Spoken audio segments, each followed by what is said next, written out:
La communion des saints, c'est un rouleau à pâtisserie.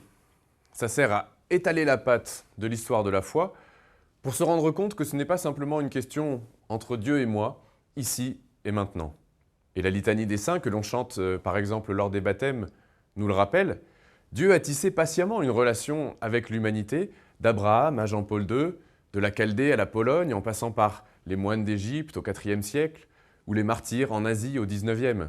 Et cette litanie n'est pas une liste de noms, une galerie de portraits figés, mais c'est réellement un réseau de solidarité active. C'est-à-dire qu'ils peuvent nous aider aujourd'hui, mais aussi et surtout que tout le bien qu'ils ont fait, tout le bien que nous faisons, tout le bien que nous ferons, tout cela s'unit dans un seul projet, le salut du monde.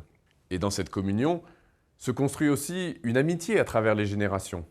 Et nous pouvons donc espérer que lorsque nous arriverons devant les portes du paradis, si elles devaient se fermer, au vu du bilan peut-être peu flatteur de nos existences, eh bien un de nos amis déjà là-haut mettra le pied dans la porte pour l'empêcher de se fermer, juste le temps qu'on s'y faufile.